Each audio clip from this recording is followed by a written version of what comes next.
พี่น้องเต้ยอภิสิทธิ์ระเบียบวัฒนศิลป์ประกาศขอยุติบทบาทการทำงานบนเวทีระเบียบวัฒนศิลป์ตั้งแต่บัดนี้เป็นต้นไป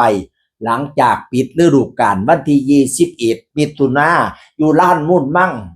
บ้านพักระเบียบวัฒนศิลป์บ้านสาวัตถีอำเภอเมียงจังหวัดขอนแก่นปิดฤดูกาลปึ๊บแล้วกับโพดขอยุติบทบาทพี่น้องเอ๋ย4 ปีใต้ร่มชายคาระเบียบวัฒนศิลป์ขอบคุณโอกาสจากพ่อเอกพ่อเปียผู้บริหารทุกท่านที่มอบชีวิตหมอลำให้กับผมให้ผมได้ลองทำในสิ่งที่ผมชอบกราบขอบคุณแม่พี่แฟนคลับหมอลำทุกท่านที่รักและเมตตาเด็กไก่บ้านคนนี้ขอบคุณมากสำหรับความรักในดินแดนอีสานอย่าลืมคิดถึงกันนะครับเต้ยอภิสิทธิ์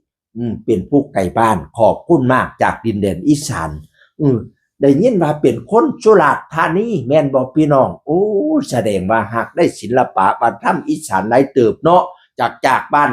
มาไก่เติบดีจากทางสุราษฎร์ปักใต้ปักตำพุ่น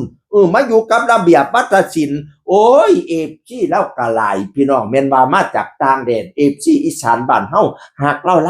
ลายดิมิแต่ถามว่าไปอยู่ไสเนาะสิไปอยู่ไสเนาะแต่เราก็บ่ตอบพี่น้องเอ่ย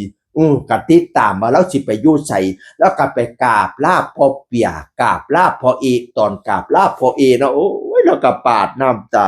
ใส่ดนตรีอีสานเศร้าๆคนละสิให้น้ำกอดพ่อเอแม่โอ้ยอีพ่อกูเอ้ยเนาะคนลูกรอเสียงดีตอนกราบลาพ่อเปียน่ะได้ยินว่ากลับไปช่วยกันช่วยงานพ่อแม่ให้ฮู้บุญฮู้คุณกลับไปช่วยกันการงานพ่อแม่ให้เจริญรุ่งเรืองหรือสิกลับบ้านไปช่วยกันงานพ่อแม่ติ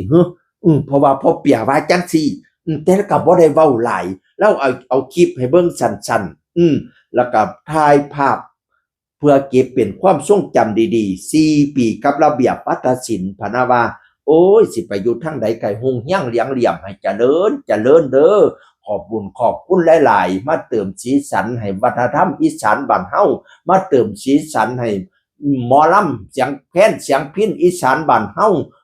สืบห้อยตาว่าห้อยปูใส่คนอีสานเห็นบ่คนทั้งกวางทั้งไก่เพิ่นก็ฮักศิลปะวัฒนธรรมอีสานสันในละคนอีสานอย่าดูถูกมุ่นมั่นมรดกเจ้าของสืบห้อยตาว่าห้อยปูช่วยกันฮีดบ่ให้หมองข้องบ่ให้เสาสิมาบ่ให้เก่าฮีดแต่กกข้องแต่เข้าฮีดผู้เฒ่าเฮานั้นให้รักษาอีสานบ้านเฮาหมอลำนี่ให้มันอยู่คู่กันไปโดนๆเลียดอีสานบ่ทันสิ้นเสียงแค้นเสียงพิณก็ต้นอยู่ดอนพูดตาบ่ทันมางเมืองอีสานบ่มีมือห่างว่ามาลายได้ยินเสียงแค้นเสียงพิณแล้วใจมันเศร้าห้าวชาวบดก่อนจ้อนมองมวนขอเชิญชวนพวกพี่น้องมาล้ำฟ้อนใช้กันผู้ฟังเอ้ยเว้าเรียงราวของเตยอภิสิทธิ์เสียงอื่นคนเก่าเว้าสู่ฟังสวัสดีครับสวัสดีครับ